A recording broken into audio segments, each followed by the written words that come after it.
ગાંધીનગરના ચિલોડા પાસે ખાડાના કારણે વાહન ચાલકો પરેશાન છે। હિંમતનગર હાઈવે પર ઠેર ઠેર ખાડાનું સામ્રાજ્ય જોવા મળી રહ્યું છે। બ્રિજની કામગીરીને કારણે એક તરફના રસ્તા પર ટ્રાફિક જામ સર્જાઈ ગયો છે। બિસ્માર રસ્તાને કારણે અવારનવાર અકસ્માત થાય છે। ખાડાના કારણે ટ્રાફિક જામમાં 108 એમ્બ્યુલન્સ પણ અનેકવાર ફસાઈ છે। રાજ્યના અનેક રોડ રસ્તા ખરાબ છે, પછી તે સ્ટેટ હાઈવે હોય, પંચાયત હસ્તકના હાઈવે હોય કે ગ્રામીણ હાઈવે હોય, રોડ રસ્તાની હાલત આપ દ્રશ્યની અંદર જુઓ છો એ પ્રકારેની છે। આ ગાંધીનગર હિંમતનગર હાઈવે છે। ચિલોડાથી 500 મીટર દૂર આગળ આવો હિંમતનગર તરફ તો આ પ્રકારેનો રોડ આપને જોવા મળે।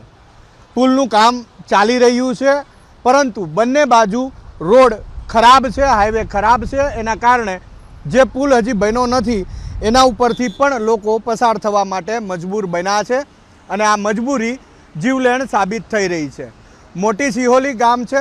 મોટી સિહોલી ગામ પાસે આ બ્રિજ બની રહ્યો છે અને હજુ બ્રિજનું કામ પૂરું નથી થયું, એમ છતાં આ બ્રિજ શરૂ કરી દેવામાં આવ્યો છે, જેના કારણે અહીંયા રોજિંદા અકસ્માત થાય છે। હાલ પણ અમે જ્યારે અહીંથી પસાર થઈ રહ્યા હતા ત્યારે આ ટ્રક આપ જુઓ છો, એ ટ્રકનો એક બાઇક સાથે અકસ્માત થયો। આજે રોડની નજીક જે આ પુલ ઉપર પીપળા મૂકવામાં આવ્યા છે એ પૈકીના એક પીપળા સાથે બાઇક અથડાયું અને બાઇક ચાલક સીધો આ ટ્રકની નીચે ઘૂસી ગયો। કે ખરાબ રોડ હોવાના કારણે જે ટ્રાફિક જામની સમસ્યા થાય છે, આપણે દ્રશ્યો બતાવવાનો પ્રયાસ કરીશું। બંને તરફ એટલો ટ્રાફિક હોય છે કે એ બાઇક ચાલકને સારવાર માટે હોસ્પિટલ લઈ જવો તો એમ્બ્યુલન્સ પણ અહીંયા પહોંચી નથી શકતી।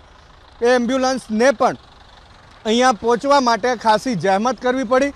સ્થાનિક લોકોએ જ્યારે અહીંયા મહેનત કરી ત્યારે એ એમ્બ્યુલન્સ અહીંયા મહાપરાણે પહોંચી અને એ રીતે તેને હોસ્પિટલ ખસેડવામાં આવ્યો છે। તો આ ખરાબ રોડ રસ્તા જીવલેણ સાબિત થઈ રહ્યા છે। કેમેરામેન જયરામ રબારી સાથે હિરેન રાજગુરુ, એબીપી અસ્મિતા, ગાંધીનગર। તો અહીંયા રોડના કામકાજના લીધે નથી પ્રોપર સર્વિસ રોડ મેન્ટેન કે નથી આ ગરનારાનું કામ પ્રોપર મેન્ટેન, જેના લીધે ઘણા બધા અકસ્માત વારંવાર થઈ રહ્યા છે।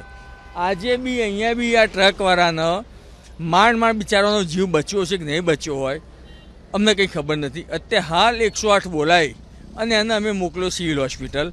આવા ઘણા વ્યક્તિઓને અમે મોકલેલા છે, પણ વારંવાર આવતી જતી તમામ પબ્લિકને બહુ જ હેરાનગતિ હોય છે અને ખાસ તો વરસાદ આવ્યા પછીના બીજા દિવસે બહુ જ ટફ મુશ્કેલી હોય છે અને કોકનો જીવ જોખમમાં મુકાય એ પહેલાં તંત્રને વિનંતી છે કે ભાઈ આનું બને એટલું જલ્દી ટ્રાફિકનું સોલ્યુશન થાય એવું નિરાકરણ કરવા માટે વિનંતી છે। હા, 108ને પહોંચવામાં તકલીફ ટ્રાફિક બતાવો। 108 બિચારી આવે તો કઈ રીતે આવે?